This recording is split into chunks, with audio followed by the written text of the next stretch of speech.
Assalamualaikum warahmatullahi wabarakatuh. Berikut ini akan diuraikan 10 tanda-tanda kiamat. Pertama adalah keluarnya Dajjal. Dajjal diambil dari kata Dajjala yang berarti kekacauan. Ciri-ciri Dajjal disebutkan dalam banyak hadis yang sahih adalah mata kanannya rusak seperti anggur kering. Kata Nabi dalam hadis yang sahih, ketahuilah Dajjal buta mata kanannya, dan Tuhan kalian tidak buta. Karena dia, Dajjal, akan mengaku sebagai Tuhan. Dajjal memiliki kulit yang kehitam-hitaman serta memiliki dahi yang lebar. Setiap orang yang beriman bisa membaca di dahinya tertulis 3 huruf, kafara. Rambutnya keriting dan tubuhnya tinggi besar. Kata Nabi, jika kalian mendengar Dajjal keluar dari suatu lokasi, maka menghindarlah. Walaupun kalian harus lari ke gunung, dia akan keluar membuat kerusakan selama 40 hari. Kata Nabi, 1 hari pertama seperti setahun, 1 hari kedua seperti sebulan, 1 hari ketiga seperti seminggu, dan di hari-hari selanjutnya seperti hari kalian. Dia akan keliling ke seluruh penjuru bumi, tidak tertinggal seluruh lorong kecuali kota Mekah dan Madinah. Karena di setiap pintu gerbang Mekah Madinah, malaikat menghunuskan pedangnya dan menghalau Dajjal sehingga Dajjal tidak bisa masuk. Pada saat Dajjal tiba di kota Palestina di waktu yang bersamaan, di kota Madinah berkecamuk, seluruh kaum muslimin bersepakat mau keluar untuk mengejar Dajjal dan membunuhnya. Keluarlah dari kota Madinah satu orang yang namanya seperti nama Nabi Muhammad bin Abdullah, dan dia dari keturunan Nabi SAW juga. Dan orang ini punya julukan Mahdi, dikenal dengan Imam Mahdi. Inilah tanda-tanda kiamat yang kedua. Pada saat dia tiba di Mekah, dibaiatlah Imam Mahdi oleh banyak kaum muslimin. Tidak disebutkan jumlah pasukannya. Maka terbentuklah pasukan jihad yang mengejar Dajjal menuju ke Palestina. Lalu keluar tanda-tanda kiamat ketiga. Langsung berentetan, yaitu saat pasukan Imam Mahdi dengan pasukan jihad itu tiba di Darul Baidah. Hadis menyebutkan di menara itu. Di masjid itu Imam Mahdi mampir sholat asar bersama pasukannya. Dikatakan Isa alaihissalam akan turun sambil memegang kedua sayapnya malaikat, dan dari rambutnya yang basah meneteskan air. Maka dia pun turun dan dia masuk, dan orang-orang pada saat itu mengenalnya bahwa dia adalah Isa. Lalu sholatlah mereka dan melanjutkan perjalanan ke Palestina. Ringkasnya, Nabi Isa tiba dan pasukan mujahidin di pintu gerbang Babulus. Dajjal mengatakan, bukakanlah pintu gerbang, mereka tidak akan mampu melawan kita. Maka Dajjal dengan sombongnya menunggu di depan pintu gerbang. Pada saat dibuka, Dajjal kaget melihat ada Isa alaihissalam. Dan saat itu kata Nabi, Dajjal faham kalau sudah tiba ajalnya. Begitu dia melihat Isa, Dajjal lari dan badannya sambil meleleh di depan para pengikutnya. Pada saat Dajjal mati, pengikutnya ketakutan semua dan mereka bersembunyi di bawah pohon dan di bawah batu. Dan pada waktu itu pohon dan batu akan memberikan penjelasan. Hai Muslim, ini orang Yahudi, bunuhlah. Maka dibunuhlah mereka pada saat itu.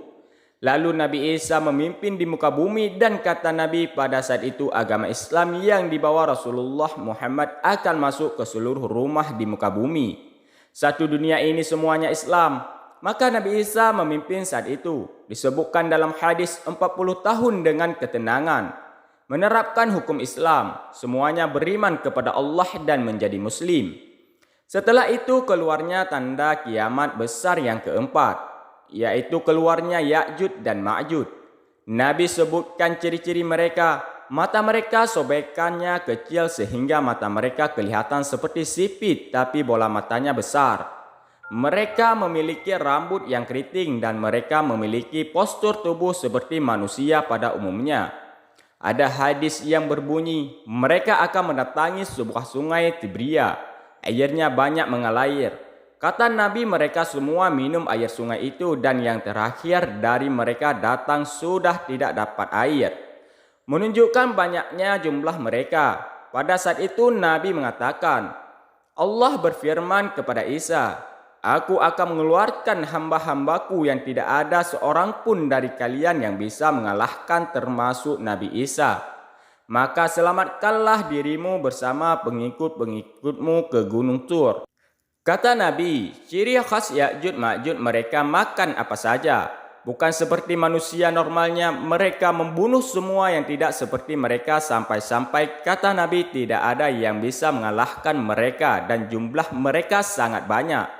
Salah seorang di antara mereka mengetahui dia akan mati setelah mempunyai 1000 anak. Kata Nabi dalam hadis Bukhari, kecelakaanlah bagi orang-orang yang berada di Jazirah Arab.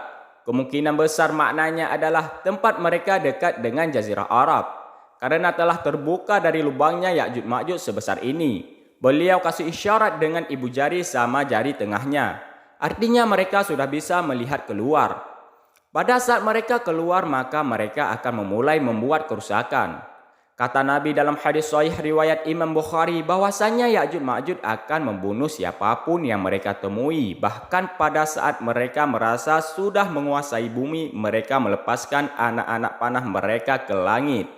Lalu Allah menurunkan anak-anak panah mereka sebagai fitnah dan dipenuhi dengan darah. Maka mereka berkata, kami telah membunuh semua yang ada di bumi dan yang ada di langit.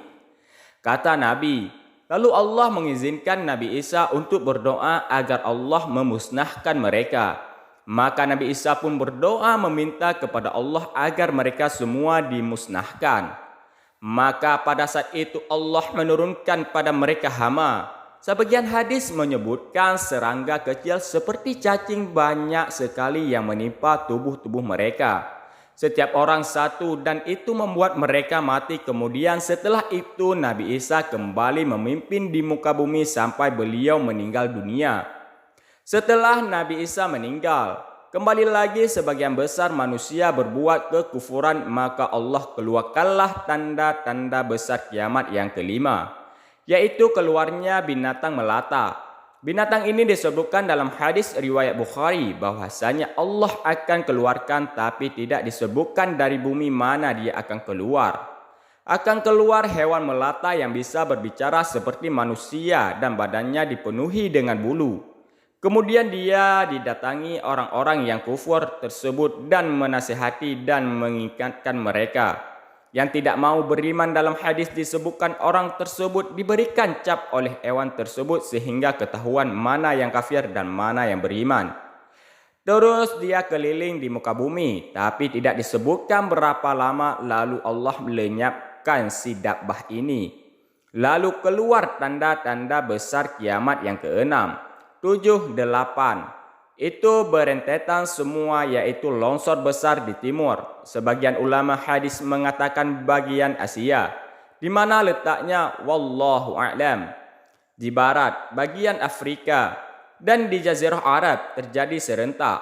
Kemudian terjadi tanda besar kiamat yang ke-9, yaitu keluarnya api dari kota Edan atau Yaman. Hadis menjelaskan masalah api yang keluar ini api yang bisa menghalau manusia untuk jalan karena panasnya. Sebagian riwayat menjelaskan api tersebut akan berdiri seperti gunung yang besar dan dari seluruh pelosok dunia bisa terlihat yang akhirnya akan mengiring atau menghalangi manusia untuk jalan. Wallahu a'lam. Kapan?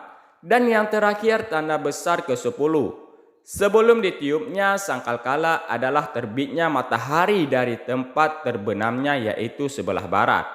Makanya kata Nabi taubat akan diterima sebelumnya matahari terbit dari tempat tenggelamnya. Sebagian ulama memasukkan tanda-tanda kiamat kecil. Ada yang memasukkan tanda kiamat besar ada 2 hal. Yang pertama keluarnya Duzu Khuswatain.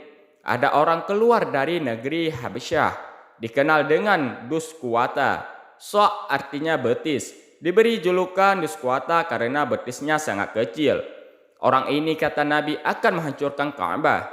Kata para ulama pada saat itu manusia memang saat itu sudah sunyi, tidak ada lagi orang yang datangi Ka'bah. Orang-orang sudah lalai. Makanya sebagian ulama menyebutkan ini tanda keluar sebelum terbenamnya matahari dari sebelah barat. Kata Nabi, dia akan mencabut batu-batu Ka'bah satu persatu sambil Ka'bah rata dengan tanah, dan saya sedang dilihatkan oleh Allah bagaimana pada saat dia mencabut batu itu. Hadis sahih riwayat Bukhari Muslim. Yang kedua, orang yang terakhir meninggal adalah orang asli dari suku Madinah yang sedang mengembala kambing. Kata Nabi, orang yang terakhir meninggal dari kalangan manusia. Dia memasuki Madinah dan semua orang sudah meninggal dunia. Tidak ada binatang atau apapun. Tinggal dia sendiri, dan saat dia meletakkan telapak kakinya di kota Madinah, dia meninggal sebelum ditiup sangkakala. Wallahu a'lam bishawab.